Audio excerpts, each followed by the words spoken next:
He stole her home and buried her life. But beneath the mountain, a Navy SEAL uncovered a secret that would destroy him. Her husband took everything. So a Navy SEAL and his dog built a secret home in a subway tunnel. Snow fell hard the night Rachel Bennett lost everything. Locked out, humiliated, and alone, she vanished into the mountains, where a former Navy SEAL and his loyal K-9 followed her into darkness. What they found beneath the earth wasn't just shelter. It was a secret powerful enough to bring down the man who betrayed her. Comment 1 or 0 and tell us where you're watching from. The wind cut sharp across the Colorado Valley, carrying flakes of dry snow that stung the skin like tiny needles. The mountains stood tall and silent in the distance, their peaks swallowed by low gray clouds. It was the kind of cold that didn't just settle on your clothes. It seeped into your bones and stayed there. Rachel Bennett stood at the edge of the gravel driveway, her hands trembling, not from the cold, but from something deeper, something heavier. In front of her, a locksmith knelt by the front door of the farmhouse she had called home for nearly 3 decades. The metal tools clicked softly against the lock, precise and indifferent, like the final ticks of a clock running out. Rachel's breath came out in thin clouds as she watched. Her home, or what used to be. The porch light flickered faintly above the door, casting long shadows across the wooden boards Victor had once insisted on replacing himself. Back when things still meant something. Back when she believed effort equaled love. Now, it was just wood and nails, and a door she could no longer open. "You can go ahead and test it," the locksmith said, standing up and wiping his hands on a rag. His voice was polite, detached. This was just another job. Victor Hale stepped forward with a satisfied grin, pulling his coat tighter around his broad shoulders. He looked good, too good, clean-cut, confident, untouched by the wreckage he had created. He took the keys, slid one into the new lock, and turned it. Click. A small sound, but it echoed louder than anything Rachel had heard all day. "There we go," Victor said, almost cheerfully. "Brand new." He turned, finally acknowledging Rachel's presence as if she were an afterthought. "Still here?" he asked, tilting his head slightly, a smile playing at the corner of his lips. Rachel didn't answer. She stood with one worn suitcase at her side, her coat too thin for the weather, her hair loose and tangled by the wind. At her feet, the snow was beginning to gather around her boots. "You know," Victor continued, his voice louder now, carrying just enough for the neighbors watching from their windows. "Most people would have figured something out by now." Rachel felt their eyes, curtains shifting, silhouettes pausing behind glass. She kept her gaze steady. Victor stepped down from the porch, boots crunching against the snow as he approached her. 51 years old, no job, no income," he went on. "Not exactly a winning position, Rachel." There was a soft laugh behind him. A young woman stood in the doorway, wrapped in one of Victor's sweaters, her arms crossed loosely as she leaned against the frame. Her smile was small, amused, detached. Rachel recognized her. Of course she did. Emily Carter, 29, worked in Victor's office, always just helping with paperwork. Rachel's fingers tightened around the handle of her suitcase. "You should be grateful," Victor said, lowering his voice just enough to sound almost reasonable. $60,000 isn't nothing. If you're smart, you can stretch that for, what, a year? Maybe 2? He paused, looking her up and down. "But then again," he added, shrugging lightly, "you were never good with money." The words landed harder than the wind. Rachel swallowed, her throat tight, but her voice, when it came, was steady. "This isn't over, Victor." For a brief moment, Something flickered in his eyes. Then it vanished. "Oh, it is," he said softly. "It's completely over." He stepped back, turning away from her as if the conversation bored him now. "Take care of yourself," he added over his shoulder. "You're going to need it." The door closed behind him. Click. The porch light buzzed once, then steadied, and just like that, it was done. Rachel stood there for a long moment. The cold pressed in closer. The wind picked up, carrying snow across the driveway in thin, restless lines. This was real. There was no one coming to fix it. No second chance. No explanation waiting around the corner. Just silence. Slowly, she lifted the handle of her suitcase. The wheels dragged unevenly over the gravel as she turned away from the house. Each step felt heavier than the last, like the ground itself resisted her leaving. She didn't look back. Not at the porch. Not at the windows. Not at the life that had been erased in a matter of signatures and lies. She walked down the long driveway, past the frozen fence line, past the mailbox with her name still printed on it. Bennett. Faded but visible. Snow gathered on her shoulders, on her hair, on everything she carried. Across the road, an old pickup truck sat half buried in shadow beneath a line of bare trees. Inside, Ethan Cole watched. He hadn't meant to stop. At least that's what he told himself. But something about the scene, the tension in the air, the way the dog beside him had stiffened the moment they pulled up, had kept him there. Shadow sat upright in the passenger seat, ears alert, eyes locked on the woman walking away from the house. A low growl rumbled in his chest. Not aggressive. Not quite. Protective. Ethan exhaled slowly, his breath fogging the inside of the windshield. "Easy," he murmured, resting a hand on the dog's neck. Shadow didn't take his eyes off Rachel. Ethan followed his gaze. There was something about her walk. Not weak, not broken, just emptied out. Like everything had already been taken, and she was still moving anyway. He had seen that before. Too many times. His jaw tightened. "Not our business," he said quietly, more to himself than the dog. Shadow didn't respond. He just watched. Rachel reached the end of the driveway and stepped onto the narrow road that curved along the edge of the valley. The mountains loomed ahead, dark and distant, as the snow thickened around her. No car, no destination, just forward. Ethan's fingers tapped lightly against the steering wheel. He should leave. He knew that. People had their own lives, their own battles. You didn't step into something like this unless you were ready to carry it. And he wasn't. Not anymore. Shadow let out a soft, almost questioning whine. Ethan glanced at him. The dog's posture hadn't changed, but there was something else now. A tension, a pull, like he already knew this wasn't over. Ethan looked back at the road. Rachel was smaller now, just a shape in the snow, then a shadow, then almost nothing at all. The wind picked up, swallowing her footprints almost as soon as they were made.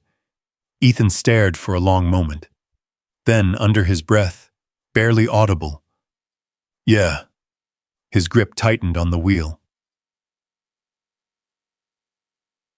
"I've got a bad feeling about this." Shadow's ears twitched. Outside, the snow kept falling, and Rachel Bennett disappeared into it. For a long moment, Ethan Cole didn't move. The road ahead was nearly invisible now, swallowed by wind and white. The faint outline of Rachel's figure had already vanished, as if the mountain had decided to take her in and erase the rest. Shadow let out a low breath through his nose, fogging the glass. Ethan glanced at him. "Don't," he muttered quietly. "We're not doing this." The dog didn't look away from the road. Ethan leaned back in his seat, exhaling slowly, forcing his shoulders to relax. He turned the key halfway, the engine rumbling softly beneath him, ready to go, ready to leave. That's what he always did. In and out. No attachments, no complications. That was the rule. But the feeling in his chest didn't ease. It never did. Not really. Not since the desert. Not since the night everything went wrong. Ethan shut his eyes for a second too long. And just like that, the cold mountain air was gone, replaced by heat, dust, smoke, voices shouting in his ear, gunfire cracking through the darkness, the smell of burning metal, his team moving ahead of him, fast, precise, until they weren't, until the radio went silent. Ethan's hand tightened suddenly on the steering wheel. His breathing changed, shorter, sharper. Shadow reacted instantly. The dog shifted closer, pressing his body firmly against Ethan's arm, grounding him, solid, real. "Easy," Ethan whispered, though his voice wasn't steady. Shadow nudged him again, firmer this time. Ethan opened his eyes. The truck, the snow, the quiet. He swallowed hard and dragged a hand down his face. "Yeah, I'm here," he said under his breath. The memory faded, but the weight stayed. It always did. Ethan reached over, gripping the back of Shadow's neck gently, his fingers pressing into the thick fur. "Good boy," he murmured. Shadow's tail thumped once against the seat. For a moment, the world settled. Just a little. Ethan turned the engine fully on. The truck growled to life, headlights cutting through the snowfall. "Let's go," he said. But Shadow didn't sit back. He stood, alert, ears forward, eyes locked on the road. Then, slowly, deliberately, he turned his head and looked at Ethan. Not impatient, not agitated. Certain. Ethan frowned slightly. "What?" he asked. Shadow let out a quiet, insistent huff. Then he turned back toward the road again, his body angled toward the direction Rachel had gone. Ethan followed his gaze. There was nothing out there now, just snow and darkness. "She's gone," Ethan said. Shadow didn't move, didn't blink. Ethan stared at him for a long second, then another. The dog had been with him through things most men wouldn't survive. Through chaos, through fire, through decisions that couldn't be undone. Shadow didn't react without reason, ever. Ethan's jaw tightened. "This isn't our job," he said again, quieter this time. But even as the words left his mouth, they felt hollow, because deep down, something else had already taken hold. Instinct. The same instinct that had kept him alive when everything else failed. He shifted in his seat, exhaling sharply. "Damn it," he muttered. Shadow's ears twitched. Ethan turned the wheel. The truck rolled forward slowly, tires crunching over ice as he eased onto the road. "Just checking," he said. "That's it. We check, and we're done." Shadow sat down, satisfied. They followed the road down into the valley, headlights sweeping across snow-covered trees and empty stretches of land. The deeper they went, the quieter it became. The kind of quiet that pressed in on you, thick and heavy. Ethan drove slower now, scanning the roadside. Minutes passed. Then, "There," he said suddenly. Faint, barely visible, a line in the snow, footprints, already fading but still there. Shadow leaned forward instantly, nose close to the glass. "Yeah, I see it," Ethan said. He pulled the truck to the side and killed the engine. The silence returned immediately. Deeper this time. Ethan grabbed his coat and stepped out into the cold. The wind hit him hard, biting through layers, but he barely noticed. Shadow was already out, landing lightly in the snow. The dog moved ahead without hesitation, nose low, tracking. Ethan followed. The footprints led off the road, cutting toward a darker stretch of land where the trees thinned and the ground dipped slightly. Old fencing, broken posts, and beyond that, the outline of something man-made, faded structures, rusted metal, the skeleton of what used to be an industrial site, long abandoned. Ethan slowed. "This place," he murmured. He'd seen maps of the area before, old mining routes, transit lines that hadn't been used in decades, forgotten things. Shadow moved faster now, weaving through debris, his movements sharp and focused. "Shadow, slow," Ethan called. The dog stopped, but only for a second. Then he looked back, waiting. Ethan caught up, scanning the area. The wind whistled through broken beams and twisted metal, creating low, eerie tones that echoed across the space. Then Shadow stopped completely, right in front of a patch of ground half covered in snow and weeds. Ethan stepped closer. There, a metal grate, old, rusted, almost completely hidden, but disturbed. The snow around it had been pushed aside. Ethan crouched, brushing away the remaining frost with his glove. The lock hung loose, broken.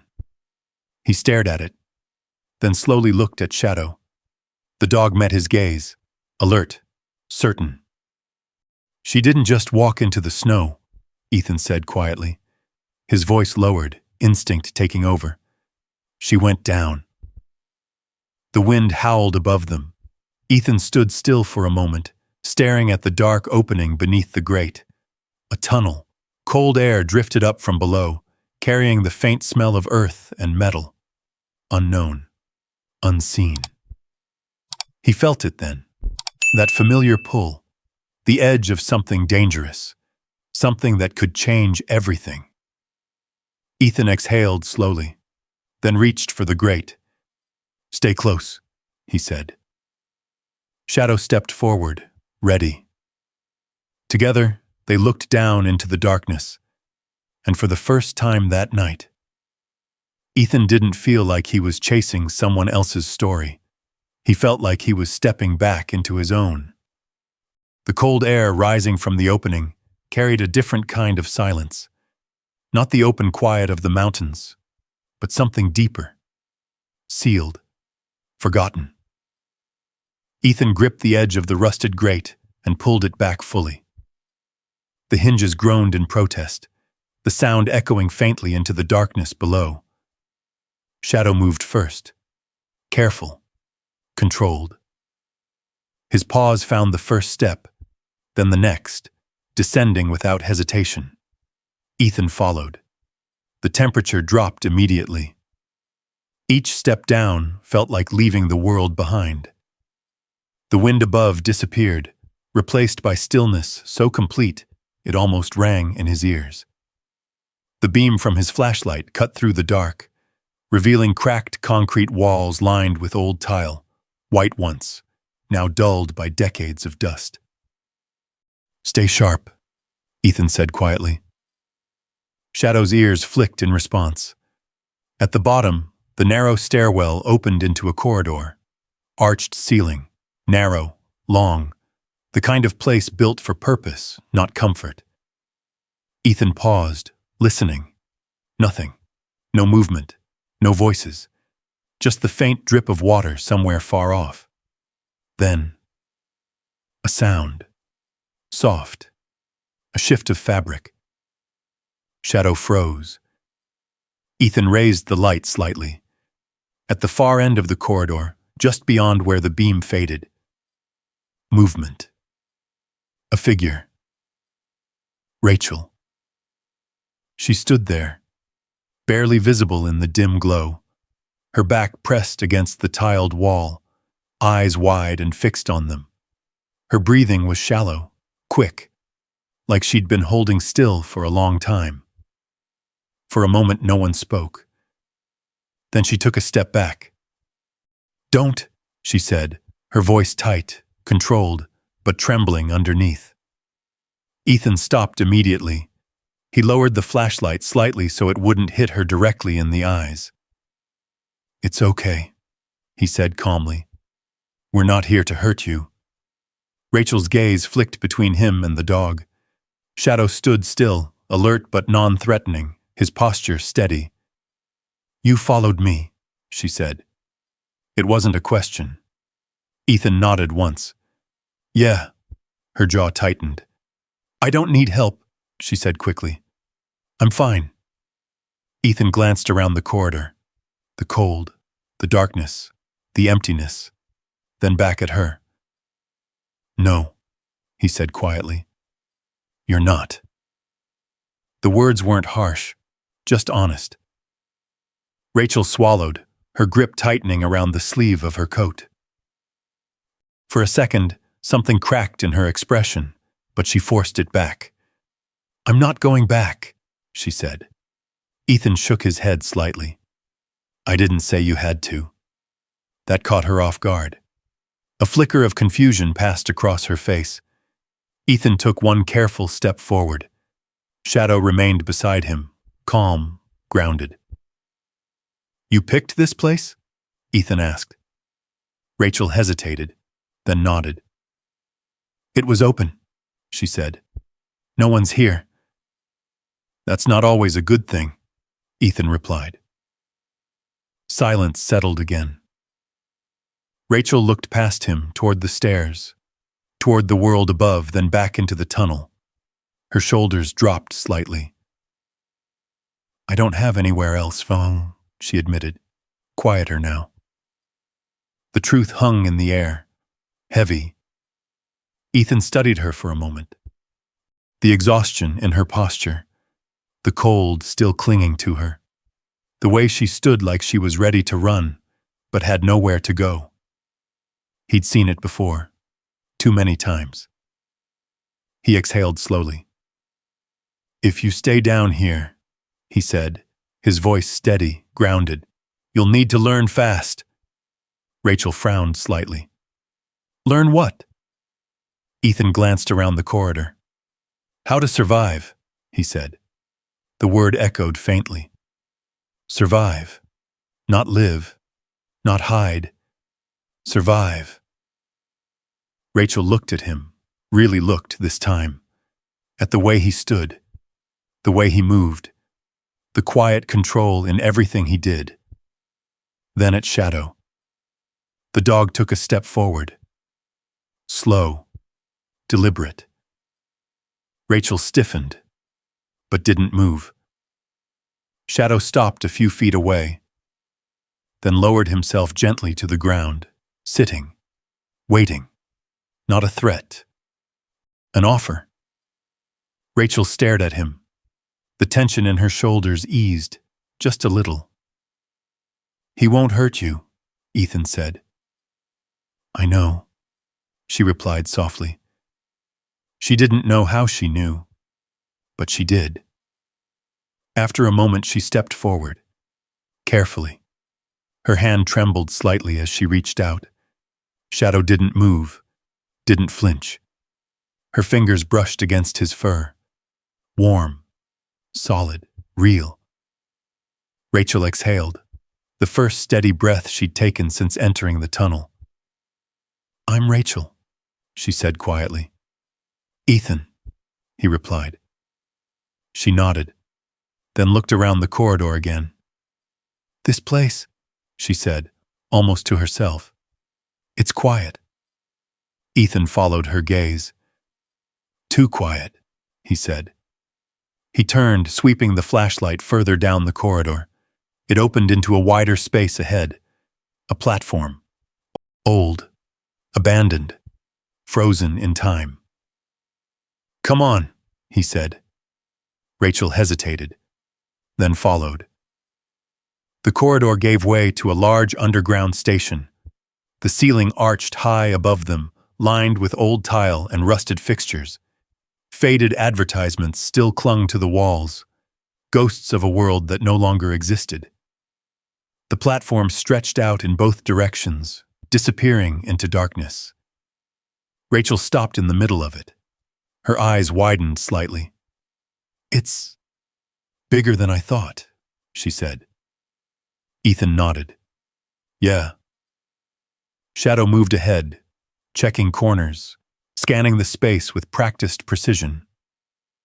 Rachel turned slowly, taking it all in.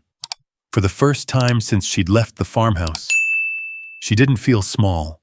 She didn't feel watched. She didn't feel judged. Just alone. But not in the same way. Ethan set his bag down near one of the columns. If you're staying, he said, we make this place work. Rachel looked at him. Why? She asked. Ethan paused. The question lingered. Then he shrugged slightly. Because walking out there right now, he said, nodding toward the surface, is worse. Rachel followed his gaze, then looked back at the tunnel. The darkness didn't feel as threatening anymore. Not with them there. She nodded once. Okay, she said. Ethan met her eyes. Okay. Above them, the storm continued. But down here, something had shifted. The fall had ended, and something else had begun. The silence of the underground station settled around them like a living thing. Rachel stood in the center of the platform, her breath steady now, her eyes adjusting to the dim light from Ethan's flashlight.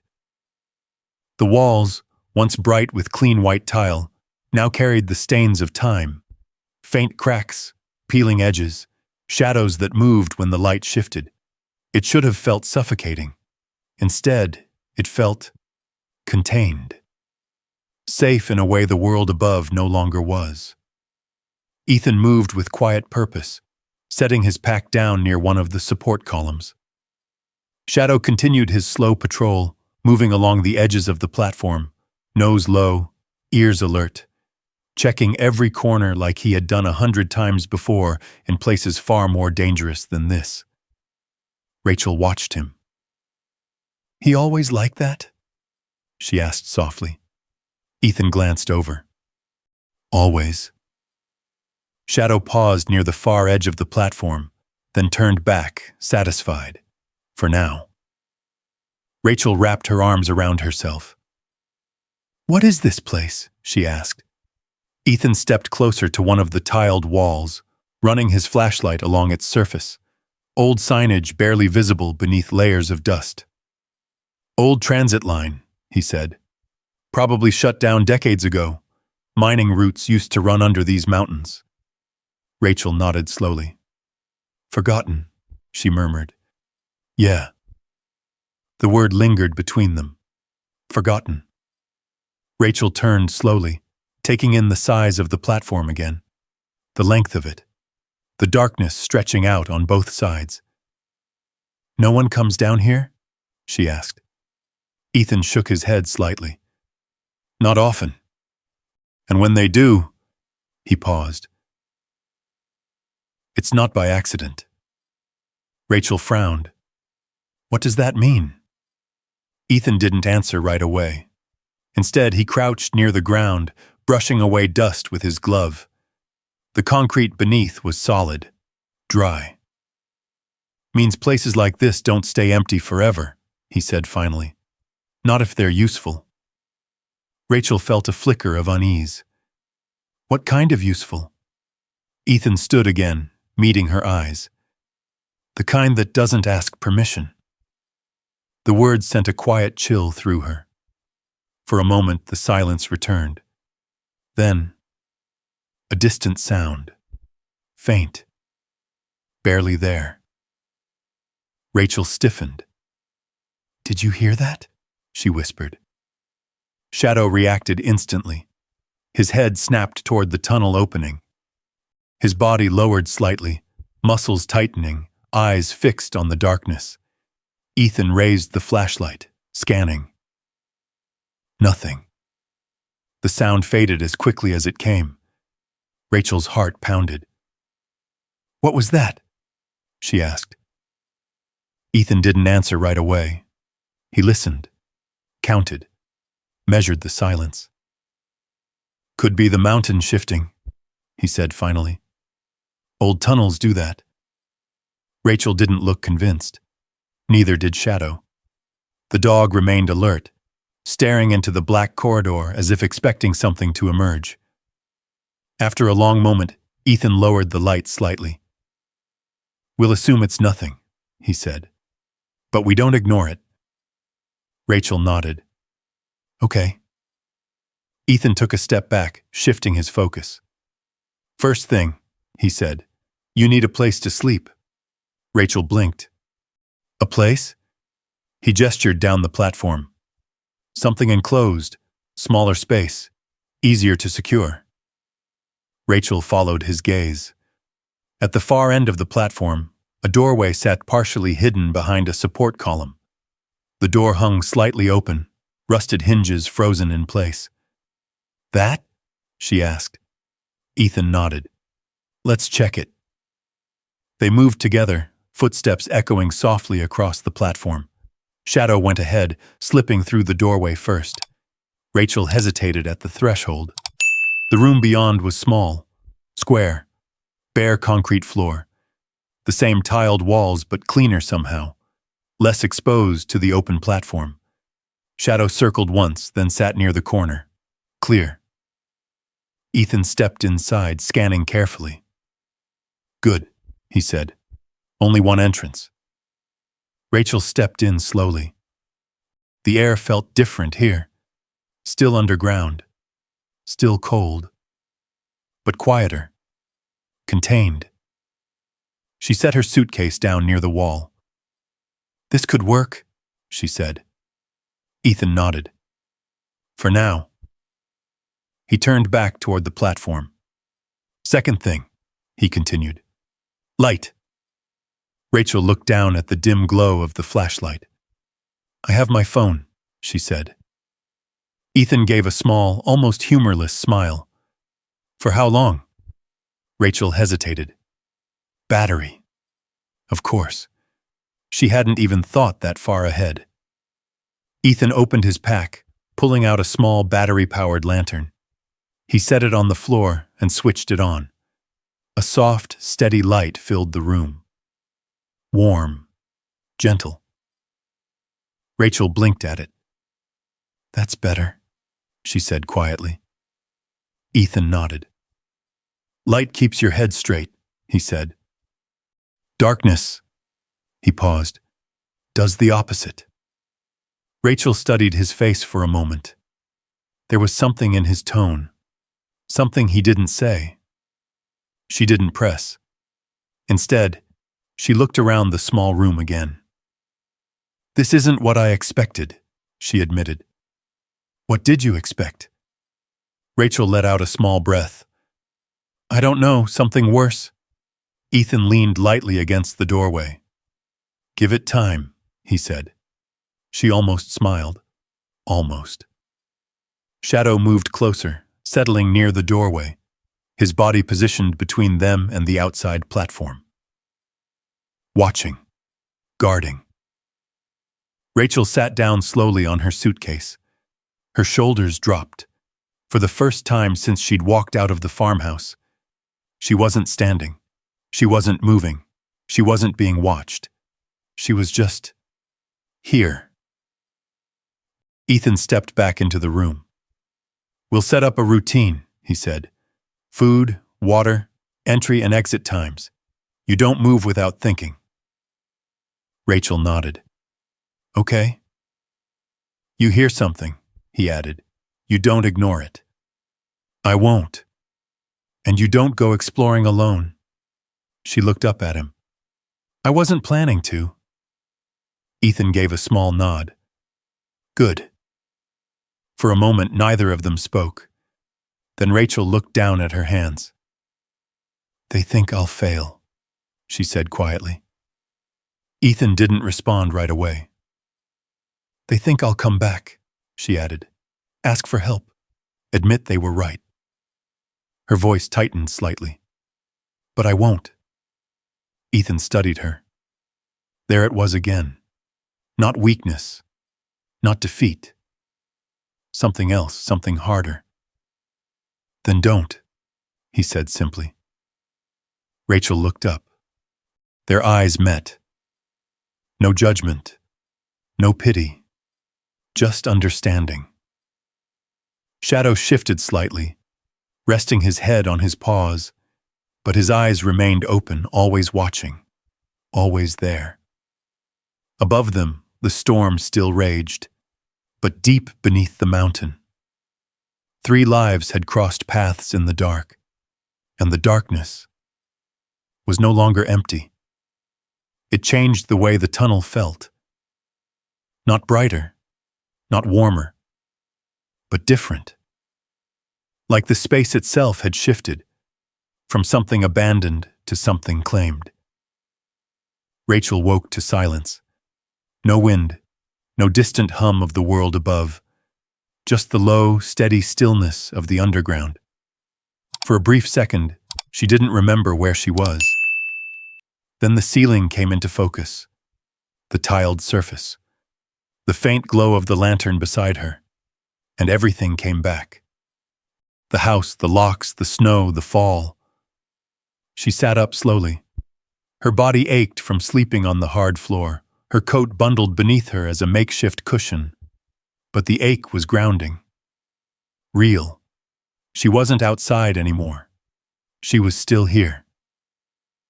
Across the room, Ethan sat against the wall, awake. His posture was relaxed, but not fully. Never fully. His eyes were open, focused, not on her, but on the doorway. Shadow lay near the entrance, head up, already alert. "You don't sleep?"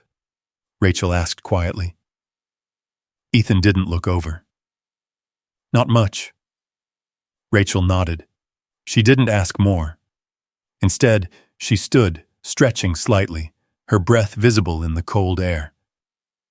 "What now?" she asked. Ethan finally looked at her. "Now we make this place livable."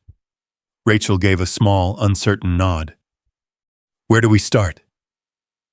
Ethan stood, grabbing his pack. "Water." They moved out onto the platform together. The station looked different in the steady lantern light. Less threatening. More workable. Dust covered everything, but beneath it, the structure was strong, solid, built to last. Ethan led her toward a section of the ceiling where old pipes ran along the length of the platform. "See that?" he said, pointing. Rachel stepped closer. Tiny droplets formed along the metal surface, gathering slowly before falling, one by one, to the ground below. Condensation. "It's clean?" she asked. "Not yet," Ethan replied. "But it can be." He pulled a small metal container from his pack and placed it beneath the drip. "Water's your first priority," he said. "Everything else comes after." Rachel watched as another drop fell. Then another. It wasn't much, but it was something. Ethan glanced at her. "You keep this going. You don't have to depend on anything above." Rachel looked at the container again, then nodded. "Okay." Hours passed. Time felt different underground. Slower. Measured not by clocks, but by tasks. Rachel cleaned. At first it was simple, clearing debris from the small room, wiping down the walls, sweeping away years of dust. But as she worked, something shifted. Her movements became more deliberate, focused, like each small change mattered. Ethan worked nearby, setting up a basic perimeter, marking entry points, checking structural weaknesses, identifying blind spots. Shadow moved constantly. Back and forth, platform to corridor, room to tunnel, always alert. At one point, Rachel paused, watching him. "He doesn't stop," she said. Ethan shook his head slightly. "He doesn't need to." Rachel frowned. "What do you mean?" Ethan crouched near the ground, adjusting a small piece of equipment. "He rests when it's safe," he said. "Right now, he doesn't think it is." Rachel glanced toward the dark tunnel. Do you? Ethan didn't answer right away. Then, no. The honesty of it settled heavy in the air. Rachel turned back to her work. She wiped another section of tile, revealing a faint pattern beneath the grime, green lines woven into the white. Old, carefully designed, beautiful once. She paused, her hand still against the wall. This place mattered, she said quietly. Ethan looked over. Yeah. Rachel ran her fingers lightly over the pattern. Someone built this, she added. Took time with it. Ethan nodded. And then they left. Rachel swallowed, or were forced to. She didn't say it out loud, but she felt it. By evening, the space had changed. Not completely, not even close, but enough. The small room was cleaner now, the floor cleared, the walls visible beneath the dust, the lantern placed in the center, casting a steady glow. On the platform, the water container had begun to fill, slowly but steadily. Rachel stood in the doorway, looking at it all. It's not much, she said. Ethan stepped beside her. It's a start. She nodded. For the first time since everything fell apart, she didn't feel like she was losing ground. She felt like she was building something, even if it was small, even if no one else would ever see it. Shadow moved past them, heading toward the tunnel again. Rachel watched him go. He's still uneasy, she said. Ethan followed the dog with his eyes. Yeah. Rachel crossed her arms slightly. About what? Ethan's expression didn't change. That's what I'd like to know. Night settled in. Not that it looked any different underground, but it felt different. Quieter, heavier. Rachel sat on the floor of the small room, her back against the wall, watching the lantern flicker softly. Ethan remained near the doorway. Shadow sat just beyond it, facing the darkness. Always facing it. You ever think about going back? Rachel asked suddenly. Ethan didn't move. Back where? Up there, she said. Normal life. Ethan let out a slow breath. Not really. Rachel looked down at her hands. I used to think that was everything, she said. House, routine, people. She paused. Turns out, it wasn't even mine. Ethan glanced at her. Rachel gave a small, bitter smile. I just didn't know it. Silence followed. Then, a sound. Sharper this time. Closer. Shadow was on his feet instantly. A low growl built in his chest. Ethan stood. Rachel froze.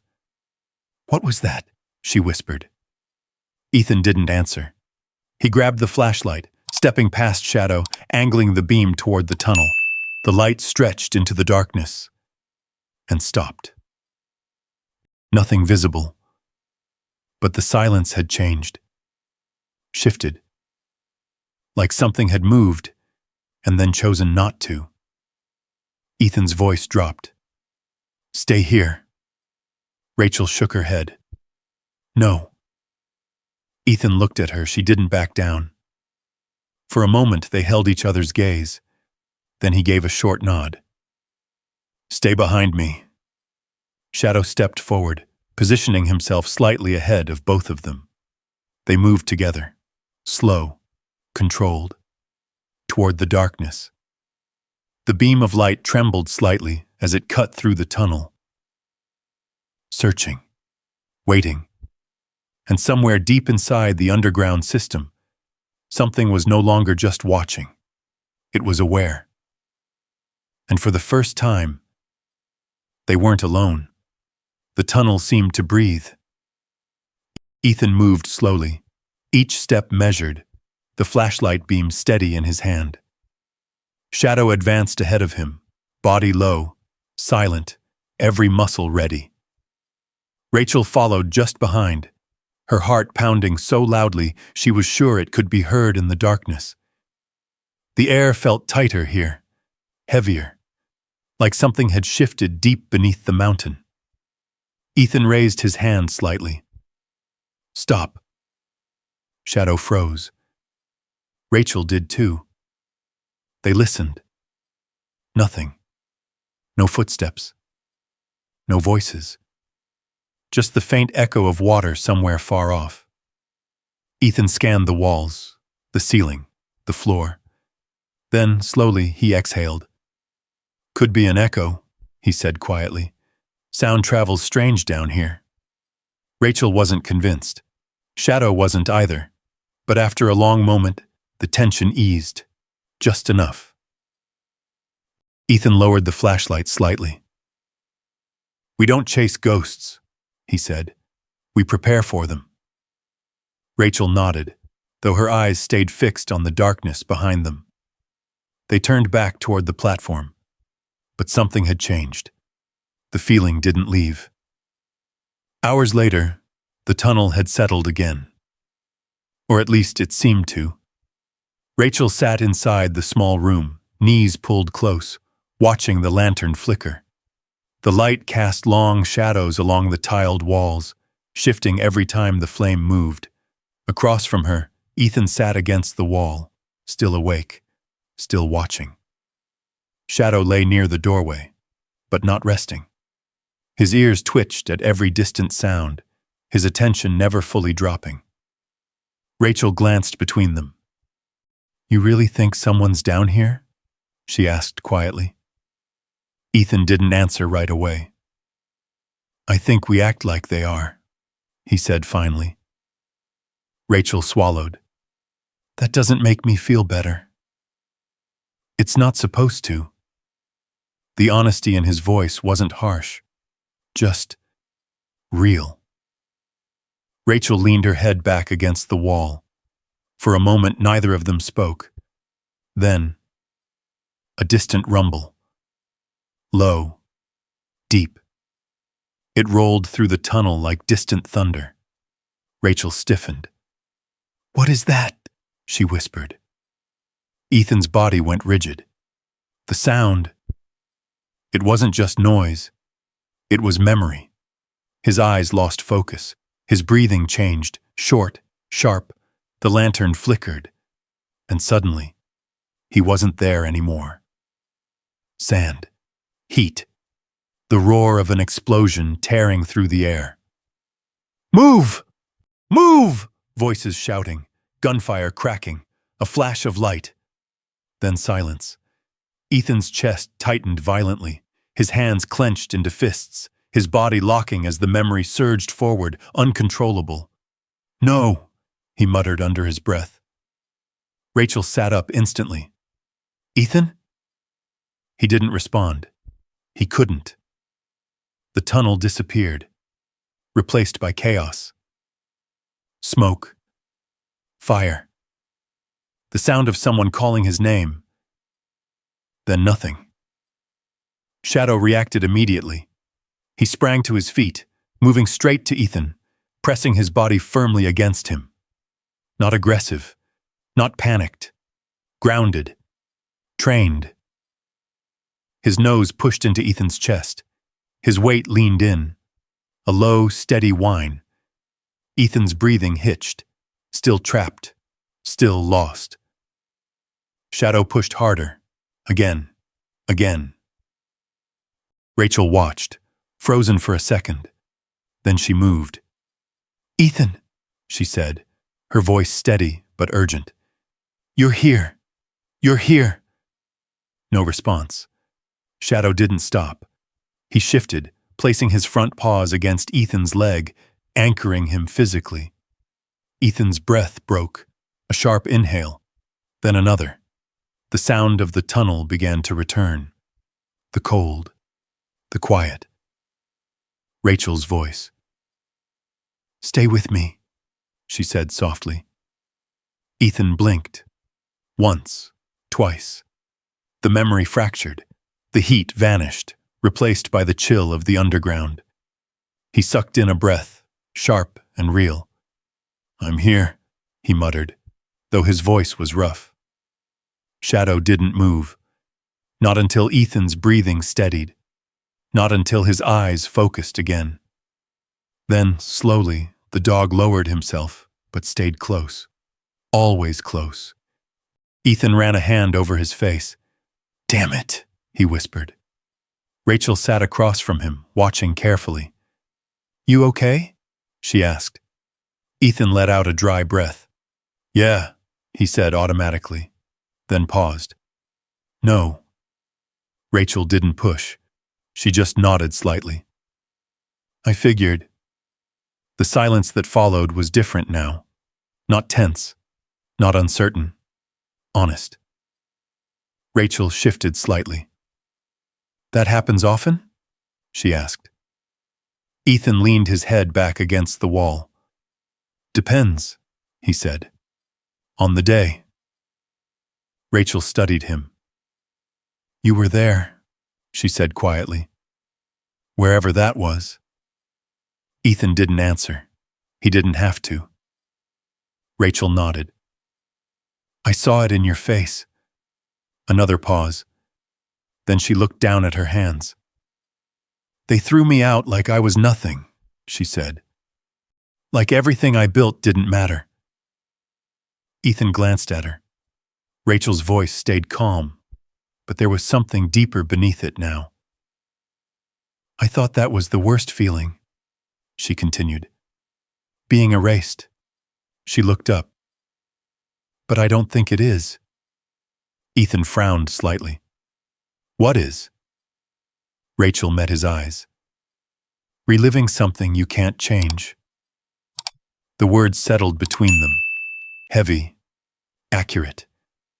Ethan didn't respond. He didn't need to. For the first time, they understood each other. Not through explanation, but through experience. Shadow shifted slightly, resting his head across Ethan's boot. Present. Grounding.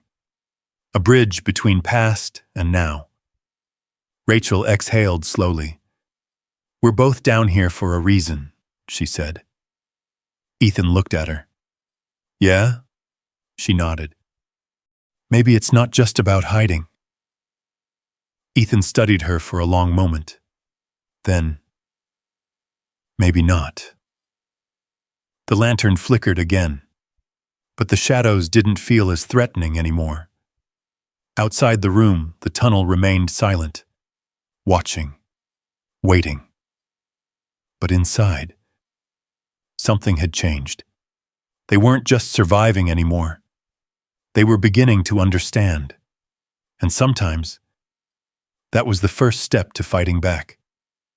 The tunnel felt different after that night. Not safer, but sharper. Every sound carried weight. Every shadow had meaning. Rachel noticed it first in the way Ethan moved, more deliberate, more watchful, like a switch had been flipped somewhere inside him. He wasn't just surviving anymore. He was preparing.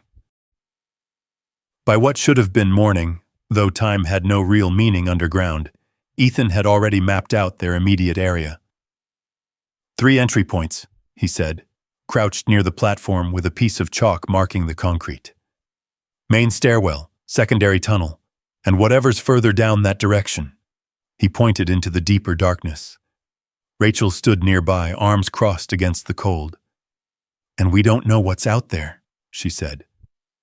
Ethan shook his head. "No."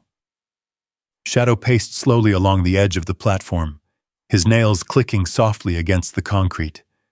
Rachel watched him. "He knows something," she said quietly.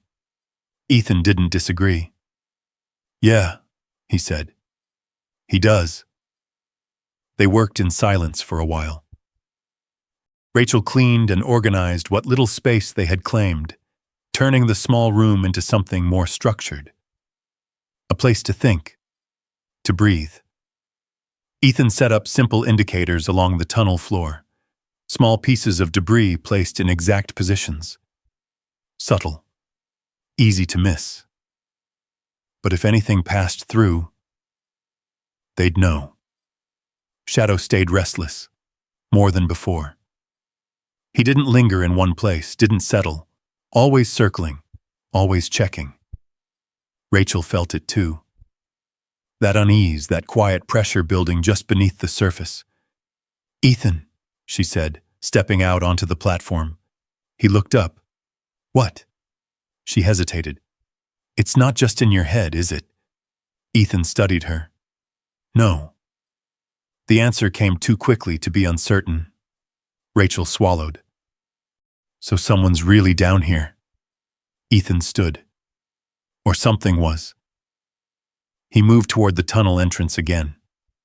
"Either way, we don't assume it's gone." They followed Shadow. The dog moved ahead with clear intent now, not wandering, tracking. His nose stayed low, body tight, movements precise. Rachel stayed close behind Ethan. The deeper they went, the colder it became. The air heavier, the walls narrower. The light from the lantern behind them faded quickly, swallowed by the tunnel's depth. Ethan's flashlight beam cut forward. And then he stopped. Shadow froze. Rachel nearly walked into him. "What is it?" she whispered.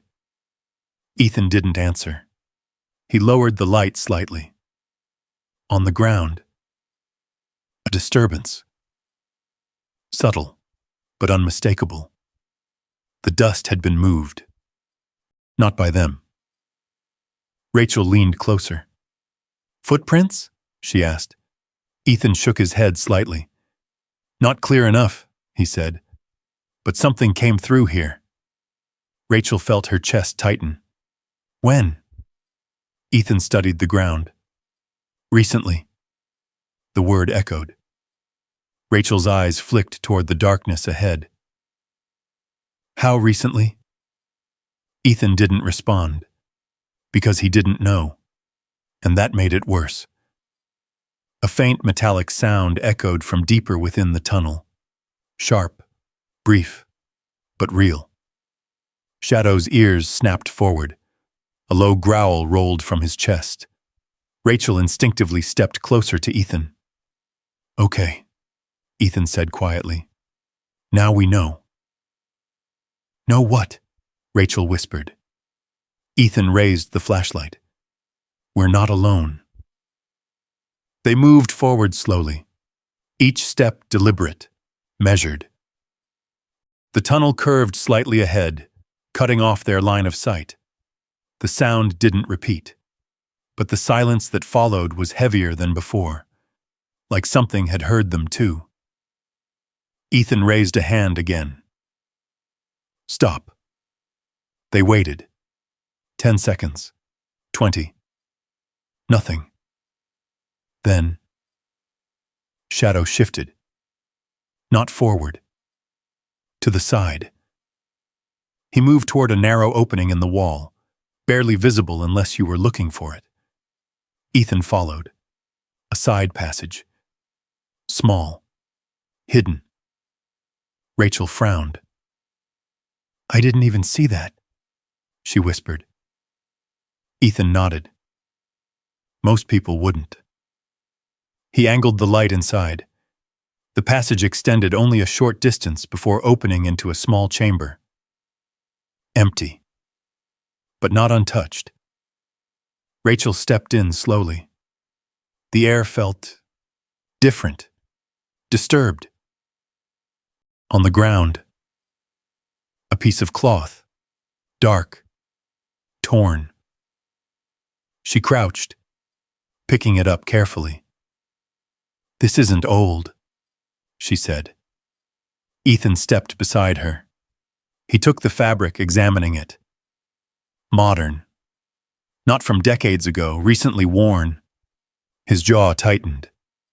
"No," he said. "It's not." Rachel looked up at him. "So someone's been here," she said. Ethan nodded. Yeah. A pause, then, question is, why? A sudden sound echoed again. Closer this time. A step. Clear. Unmistakable. Rachel's breath caught. Shadow barked once. Sharp. Controlled. Ethan turned instantly, light snapping toward the tunnel entrance. Who's there? He called out. Silence. Then, movement. A shadow shifted at the far edge of the light. Gone as quickly as it appeared. Rachel grabbed Ethan's arm. You saw that. I saw it. Ethan's voice dropped. Focused. Cold. Shadow stepped forward, ready to pursue. Ethan held him back with a single command. Stay. The dog obeyed, but barely. Every muscle in his body was coiled tight. Rachel's heart pounded. What do we do? She whispered. Ethan didn't take his eyes off the darkness. We don't chase. The words came firm, controlled. Rachel frowned. Why not? Ethan finally looked at her. Because whoever that is, he said quietly, they know this place better than we do. Rachel felt the weight of that settle in. So we just wait? She asked. Ethan shook his head. No.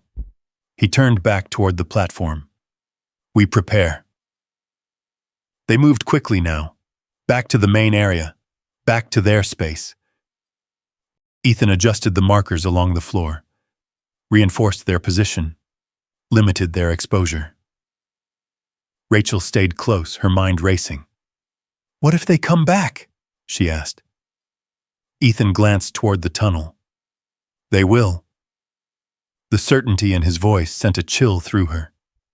Shadow took position near the entrance, eyes locked on the darkness, waiting. Rachel stepped into the small room, then stopped. Something felt off, different. She looked down. One of the small pieces of debris Ethan had placed earlier was gone. Her breath caught. Ethan, she said slowly. He turned. Rachel pointed. He stepped closer, studied the spot, then looked at the tunnel. They've already been here, he said. The words landed heavy. Rachel's chest tightened. How close? She asked. Ethan didn't answer right away. Then, close enough. The lantern flickered slightly. Shadow's growl deepened, and somewhere beyond the edge of the light, the tunnel watched. No longer silent. No longer empty now. It was awake. The tunnel no longer felt like a place they had found. It felt like something that had noticed them. Rachel stood just inside the small room, her eyes fixed on the missing marker on the floor. The absence of that tiny object carried more weight than anything else she had seen since coming underground. Someone had been here, close enough to see, close enough to touch. Ethan didn't speak for several seconds. He crouched slowly, studying the disturbed area. His movements were calm, but there was tension beneath them now, controlled, sharpened. They're watching patterns, he said quietly. Rachel frowned. What does that mean? Ethan stood, his gaze drifting toward the tunnel entrance. It means they didn't take anything important, he said. They took something small. Rachel looked at the empty spot again. To see if we'd notice? Ethan nodded. Exactly. The realization sent a chill through her. This wasn't random. It wasn't someone passing through. It was deliberate, calculated. Shadow let out a low, steady growl. Ethan glanced down at him. You've got something? He murmured. Shadow didn't bark this time. He turned and walked.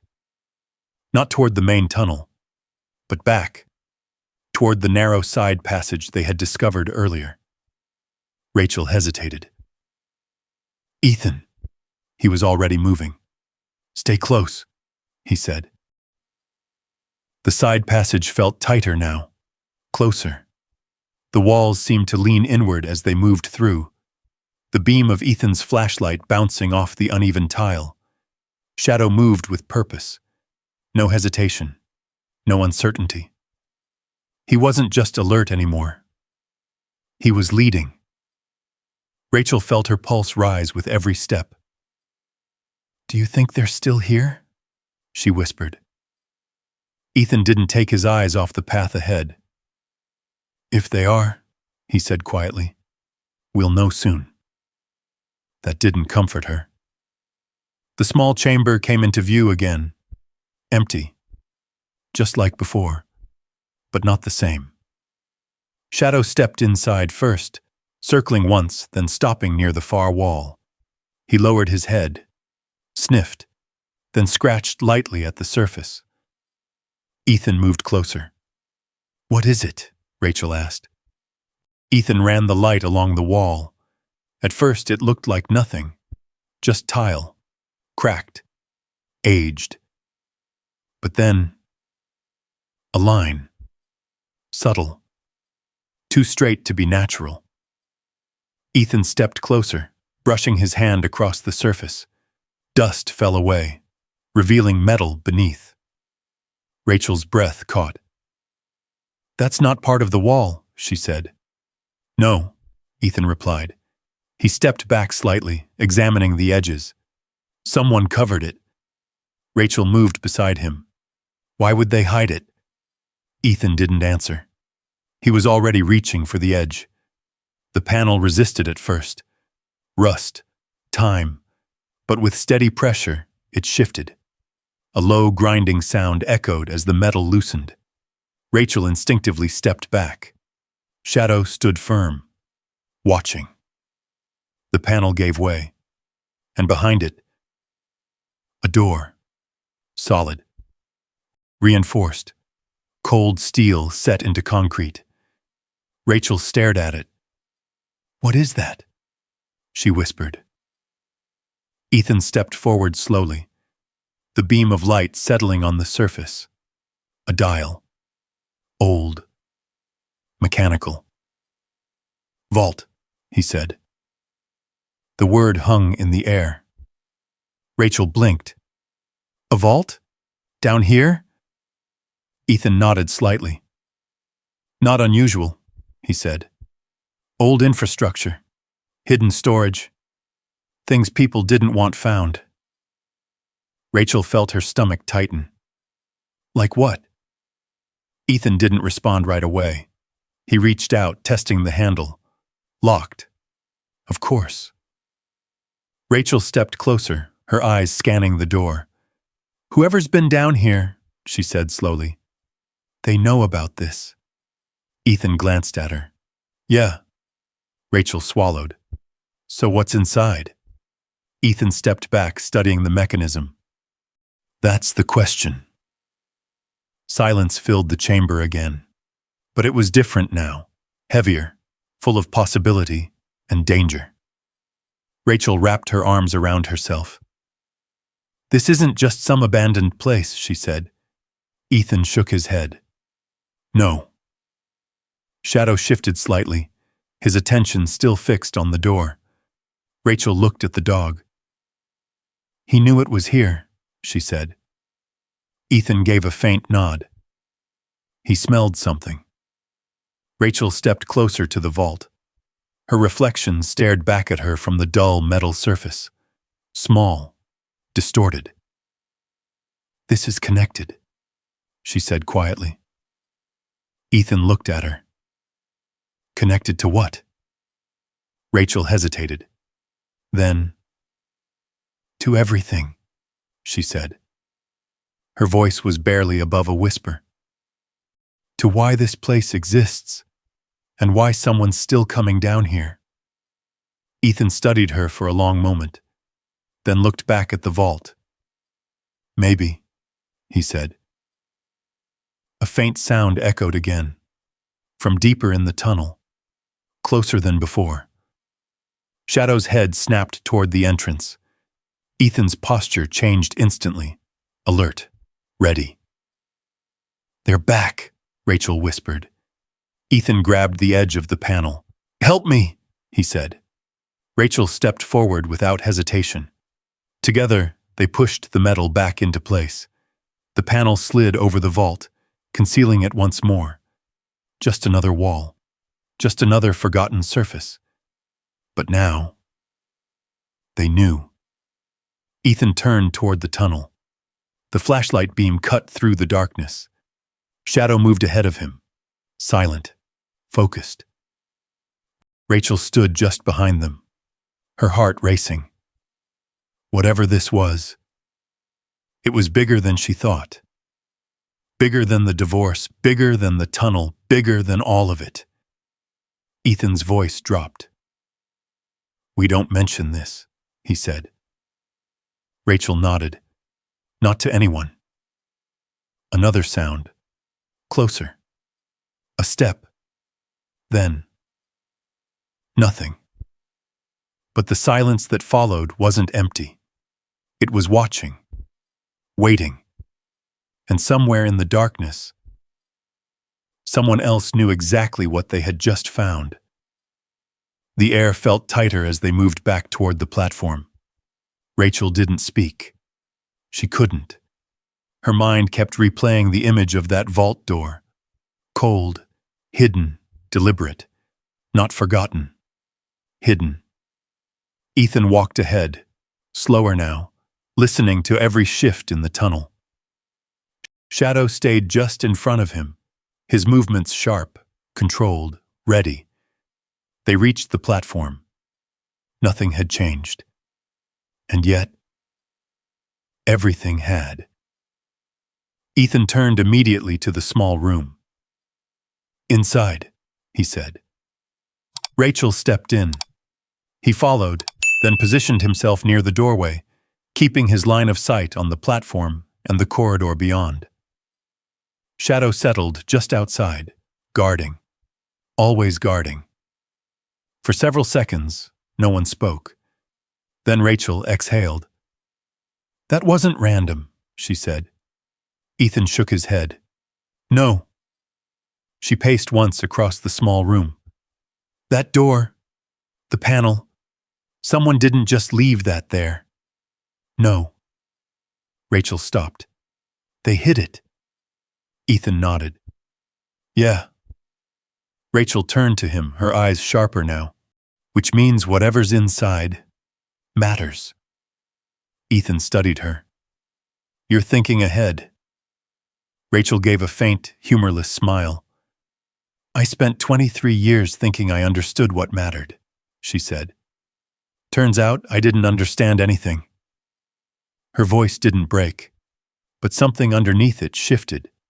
Stronger now. Colder. Ethan recognized it. He'd seen that look before. Right before someone stopped being a victim. They didn't open the vault that night. Ethan made that decision quickly. "We don't rush it," he said. "We don't make noise. We don't give them a reason to move faster." Rachel nodded. "But we go back," she said. It wasn't a question. Ethan met her eyes. "Yeah," he said. "We go back." Hours passed. Or maybe it was less. Time blurred again. Rachel sat on the floor with a notebook she had found in her suitcase, a pen in her hand. Writing, organizing, questions, connections. Ethan watched her for a moment. "You always do that?" he asked. Rachel didn't look up on a write things down. "Yeah," she nodded. "It's how I keep things straight," she said. "Otherwise it all gets lost." Ethan leaned back against the wall. "Good habit." Rachel glanced up at him. "What about you? What about me? How do you keep things straight?" Ethan was quiet for a moment. Then, "I don't," he said. Rachel studied him, then nodded slowly. "Maybe you should start." Ethan gave a faint smile. Maybe. The next day, or what felt like it, they returned. The side passage felt colder this time, more hostile, like it knew they were coming. Shadow led again, straight to the wall. Ethan removed the panel carefully, slow, controlled. No unnecessary sound. The vault door revealed itself once more. Rachel stepped closer. Her breath slowed. "This is it," she said. Ethan crouched near the dial. "Old mechanism," he said. "Mechanical. No electronics." Rachel frowned. "Can you open it?" Ethan studied it. Not quickly. Rachel looked at the door again. "We don't need quick," she said. "We need right." Ethan glanced at her. She wasn't afraid anymore, not in the same way. "All right," he said. It took time, trial, precision. Ethan worked the dial slowly, listening, not just with his ears, but with his hands, feeling the resistance, the subtle shifts inside the mechanism.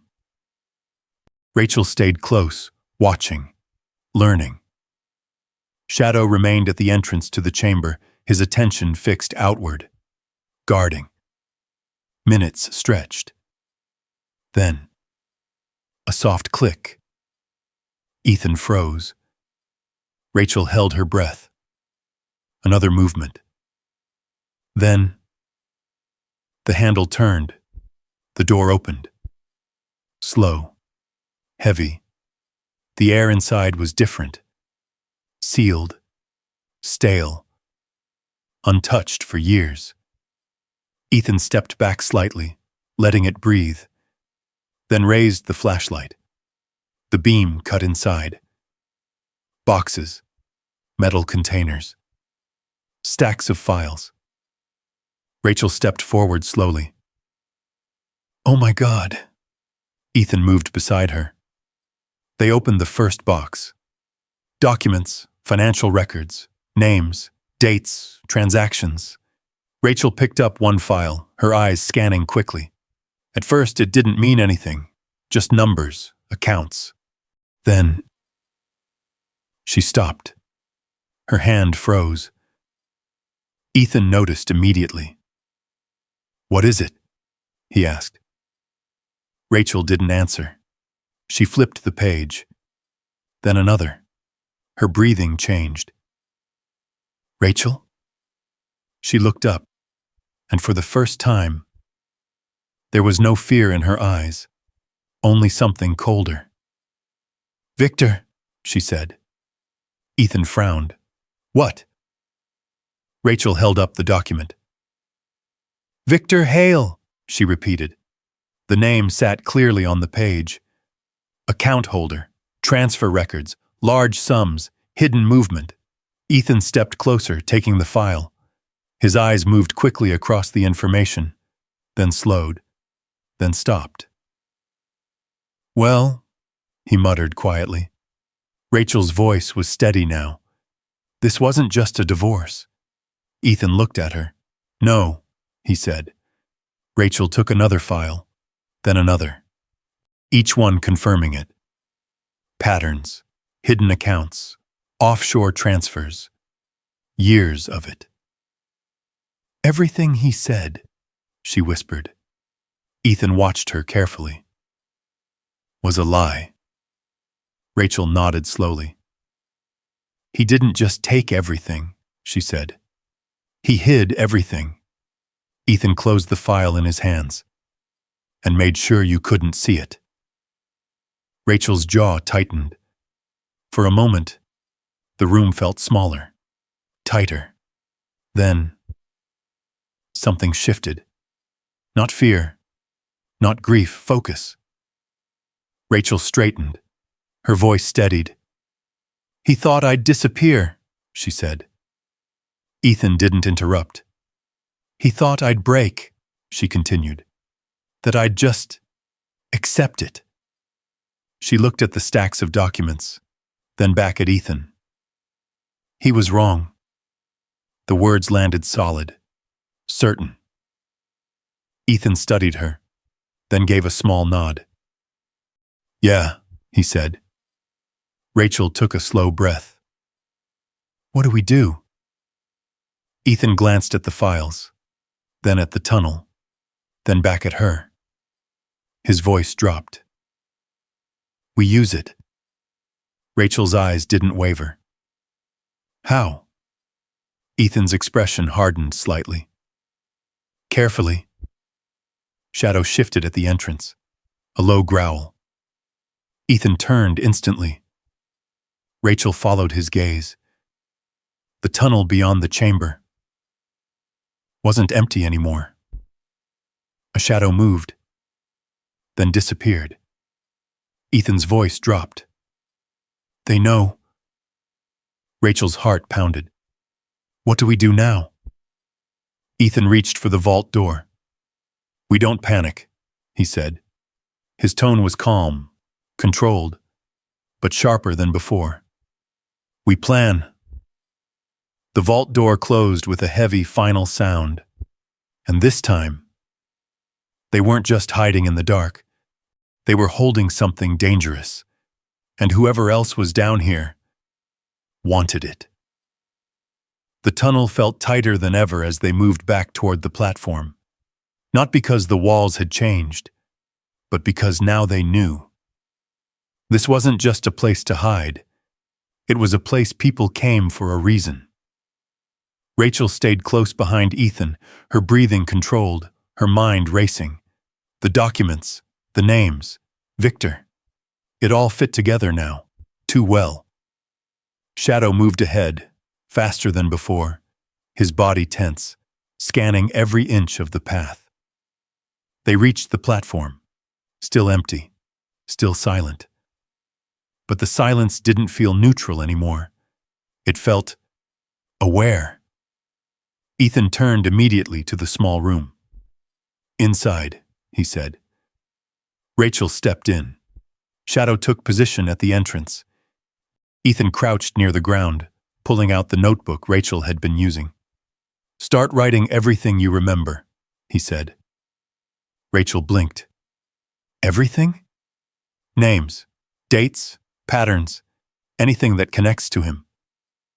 Rachel didn't hesitate. She sat down, flipping to a clean page. Her hand moved quickly now, focused, precise. Ethan watched her for a second, then turned away. The shift in him was immediate. Gone was the quiet observer, the reluctant helper. In his place, something sharper, disciplined, controlled, mission-focused.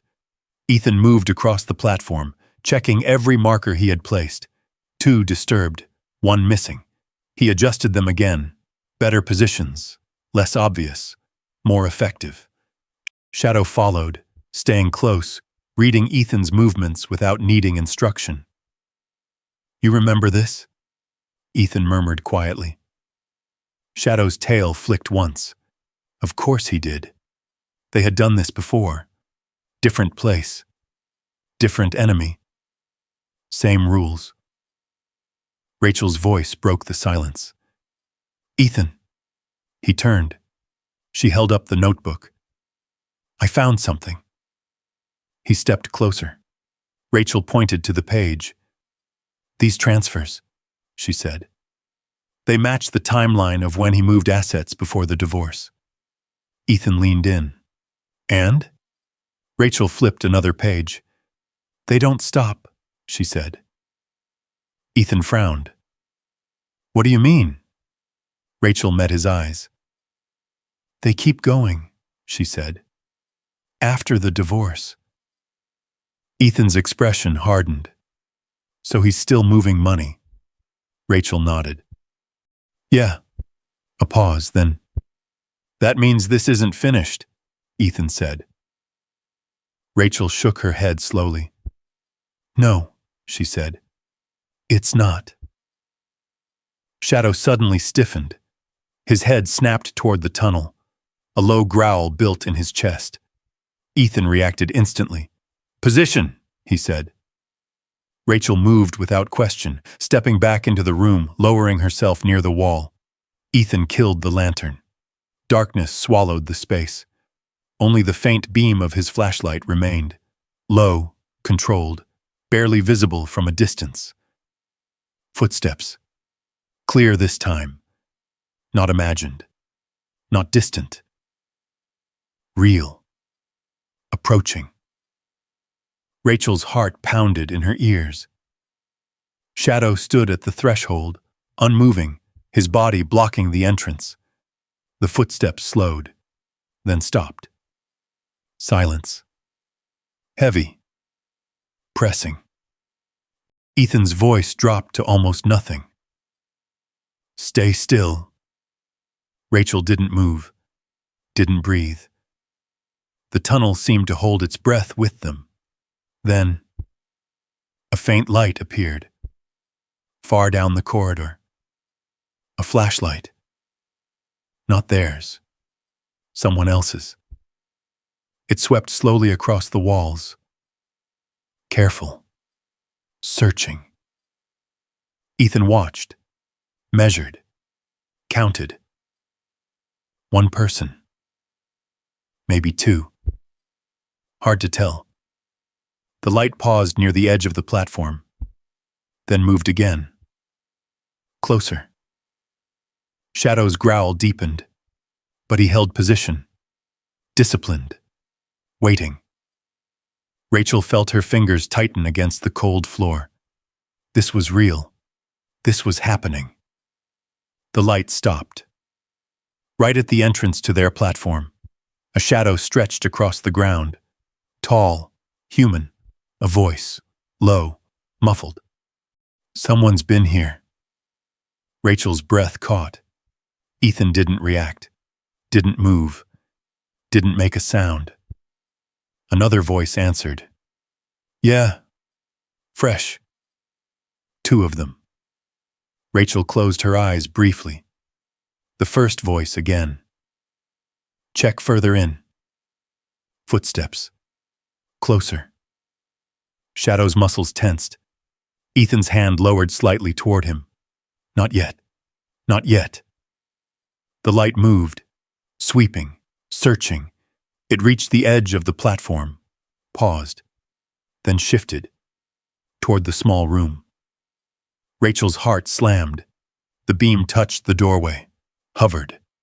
Shadow stood perfectly still, a statue in the dark. The light lingered. Then, a sound echoed from deeper in the tunnel, a distant metallic clang, sharp, unexpected. The light snapped away instantly. "What was that?" one voice said. "Down there," the other replied. The beam turned. Footsteps moved away. Fast. Focused. Within seconds. They were gone. The tunnel swallowed them again. Silence returned. But not the same silence. Rachel exhaled shakily. "Oh my God." Ethan stayed still for a few more seconds. Then, "Clear." The lantern flickered back on. Light filled the room again. Rachel looked at him. "That was close." Ethan nodded. "Too close." Shadow relaxed slightly, but didn't fully settle. Still alert. Still watching. Rachel stood slowly. "They're looking for it," she said. Ethan met her eyes. "Yeah." Rachel glanced toward the tunnel. "Then we don't have much time." Ethan shook his head. "No," he said. "We don't." He moved back toward the center of the platform. Rachel followed. "What's the plan?" she asked. Ethan didn't answer immediately. He looked at the tunnel, at the darkness, then back at her. "We don't fight them," he said. Rachel frowned. "Then what?" Ethan's expression was calm, cold, strategic. "We go around them." Rachel's eyes narrowed slightly. "How?" Ethan stepped closer. "We take what we need," he said. "Copy it. Secure it." "And then?" Ethan's voice dropped. "We make it public." Rachel stared at him. "You mean expose everything?" Ethan nodded. "Yeah." Rachel looked down at the notebook in her hands, then back at him. Her fear was still there, but something else had grown stronger. Resolve. "Okay," she said. Ethan gave a small nod. "Then we move fast." Shadow stepped forward. Ready. The tunnel waited, watching. But now, they weren't hiding anymore. They were moving, and somewhere above ground. A war had already begun. No gunfire, no explosions, just truth, and the kind of damage it leaves behind. The tunnel had gone quiet again, but it wasn't the same silence as before. Now it carried momentum, purpose. Rachel sat at the small table they had built from salvaged wood, the notebook open in front of her, pages filled with names, dates, account numbers. Her handwriting had changed, no longer uncertain, no longer scattered. Now it was sharp, structured, like she was rebuilding something piece by piece. Across from her, Ethan worked in near darkness, using a small portable device to photograph and store the documents they had taken from the vault in carefully measured trips. Nothing rushed, nothing wasted. Shadow lay between them, but not asleep. Never fully asleep. His ears twitched with every distant echo, every faint shift in the air. Days passed, or what felt like days. The routine became precise. Move, collect, return, copy, secure, repeat. They never stayed too long in the vault, never left signs, never broke pattern, and slowly, they built something far more powerful than the tunnel itself, proof. Rachel held up one of the printed pages. "Here," she said. Ethan stepped closer. "This transfer," she continued, pointing, "matches a property acquisition just outside Denver. Same shell company." Ethan studied it. "And Victor's tied to both?" Rachel nodded. "Indirectly," she said. "But it's him." Ethan exhaled slowly. "That's enough to start a trail." Rachel looked at him. "Start?" Ethan met her eyes. "This kind of thing doesn't collapse all at once," he said. "You push it in the right places." Rachel nodded. "And then?" Ethan's voice stayed calm. "It falls." They sent the first package 2 days later. Anonymous, carefully prepared. Documents, copies, evidence, addressed to a federal financial crimes division. Rachel held the envelope for a long moment before sealing it. Her fingers trembled slightly. "Once this goes out," she said, "there's no stopping it." Ethan nodded. "Yeah." Rachel looked down at the envelope again, then sealed it. "Good," she said quietly. The next week, the world above began to move. Slow at first, barely noticeable. A small article in a regional paper. An investigation opened. Questions asked. Then, more. Rachel sat in the library above ground, her hood pulled low, reading the screen in front of her. Her breath slowed. Her eyes scanned every line. "Ethan," she whispered. He stood behind her, watching the door, always aware. "What?" Rachel turned the screen slightly. "Read." Ethan stepped closer. The headline was simple, but the impact wasn't. "Local businessman under federal review for financial irregularities. Victor Hale." Ethan read silently, then leaned back slightly. "That's fast," he said. Rachel shook her head. No, she said. That's just the beginning. They returned underground before nightfall. The tunnel greeted them the same way it always did. Cold, silent, watching. But this time, Rachel walked differently. Not cautious, not afraid, purposeful. Ethan noticed. He didn't say anything. He didn't need to. Days passed again. More reports, more pressure. Victor's name spread, accounts frozen, properties questioned. Rachel followed it all. Every detail, every shift. And one night, it happened. She sat in the small room, the lantern casting soft light across the walls. Her phone rested in her hand. The signal was weak, but enough. She refreshed the page, then froze. Ethan saw it immediately. What? Rachel looked up. Her voice didn't shake. He's been arrested. The words landed softly, but they carried weight. Ethan stepped closer. For what? Rachel glanced back at the screen. Fraud, financial crimes, asset concealment. Ethan nodded slowly. That's enough. Rachel stared at the screen for a long moment. She didn't move, didn't speak, didn't react. Ethan watched her carefully. You okay? He asked. Rachel didn't answer right away. Then, I thought it would feel different, she said. Ethan tilted his head slightly. How? Rachel looked up at him. Louder, she said. Bigger. She glanced around the room, but the tunnel was the same. The light was the same. Nothing had changed, except everything had. Ethan leaned lightly against the wall. That's how it works, he said. Rachel frowned slightly. What does that mean? Ethan looked at her. Real victories don't make noise, he said.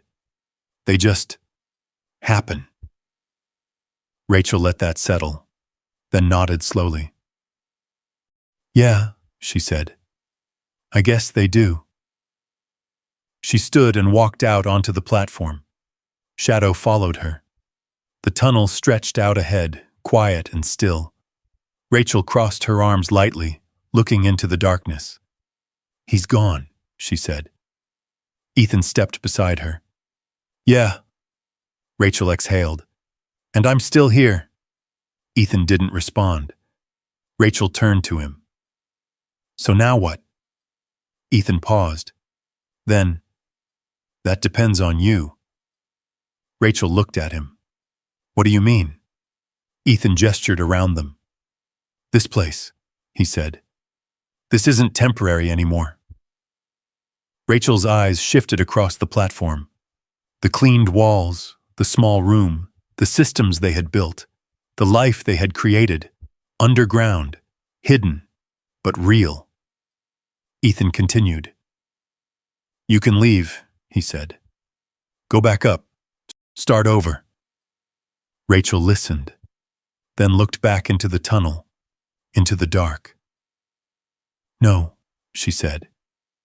Ethan studied her. No, he repeated. Rachel shook her head slowly. I'm not leaving, she said. The words were steady, certain. Ethan nodded once. All right. Rachel looked around again. Her voice softened, but didn't lose its strength. This place saved me, she said. I'm not walking away from it. Ethan crossed his arms. Then what are you doing? Rachel met his eyes. For the first time, there was no hesitation. I'm taking it, she said. Ethan raised an eyebrow slightly. Taking it? Rachel nodded. All of it, she said. Legally. Ethan's expression shifted. Interested. How? Rachel gave a small, knowing look. The same way we did everything else, she said. Carefully. Shadow stepped forward, standing between them, looking out into the tunnel, still watching, still guarding. Rachel rested a hand lightly on his back. Ethan looked out into the darkness. The war was over, but something else had begun. And this time, they weren't just surviving it. They were shaping it. Spring came slowly to the mountains. Above ground, the snow melted in uneven patches, revealing damp earth and broken branches beneath.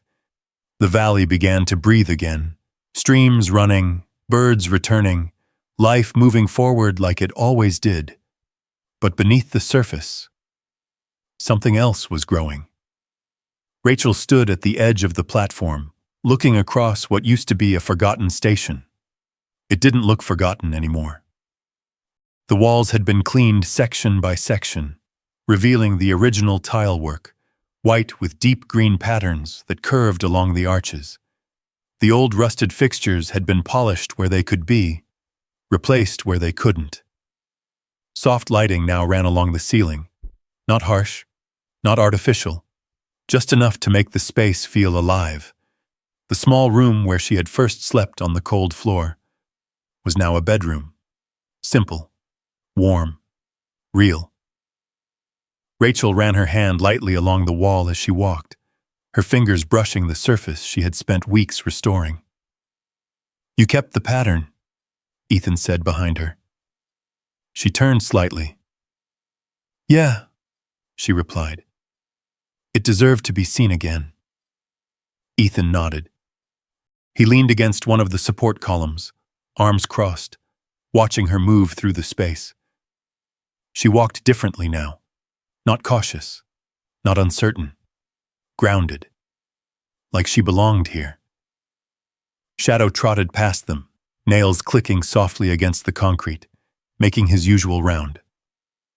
He paused at the entrance to the tunnel, scanned the darkness, then moved on. Still guarding, always guarding, but calmer now. The tension that once filled his movements had softened. There were no more footsteps in the dark, no more shadows watching from the edge of the light. Whoever had been down there, they had stopped coming, or they had learned it wasn't their place anymore. Rachel stepped toward the center of the platform. "It's strange," she said, "how something buried can feel more real than everything above." Ethan followed her gaze. "Up there," he said, "people build things all the time." Rachel glanced at him. "And down here?" Ethan gave a small shrug. "Down here, you build what actually matters." Rachel smiled faintly. Not a laugh, not relief, something quieter, deeper. It had taken months, legal work, quiet conversations, careful leverage. The evidence they uncovered hadn't just destroyed Victor's empire. It had exposed networks, properties, and hidden assets tied to the very ground above them. And in the fallout, ownership shifted, claims dissolved, and opportunities appeared where none had existed before. Rachel had taken them, one step at a time. Now, the tunnel wasn't just a place they had found. It was hers. Legally, completely. Ethan had helped, of course, but he never took credit. That wasn't who he was. A soft breeze drifted down through the main entrance shaft, a new access point they had reinforced and secured, connecting the underground to the world above in a way that didn't expose it. Sunlight filtered faintly down through it. Just enough. Rachel looked up. "Feels different," she said. Ethan followed her gaze. "Yeah." Rachel turned back to him. "You ever think about leaving?" she asked. Ethan didn't answer immediately. Shadow returned, sitting beside him, his body leaning lightly against Ethan's leg. grounded, present. Ethan rested a hand on the dog's back. "Used to," he said. Rachel waited.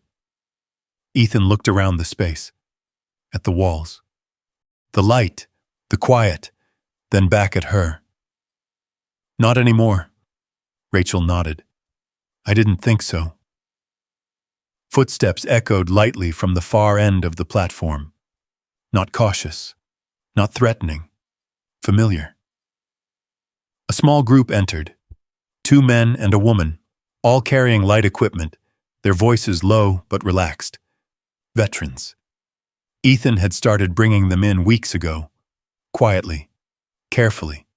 Men and women who didn't fit back into the world above, who needed space, structure, silence.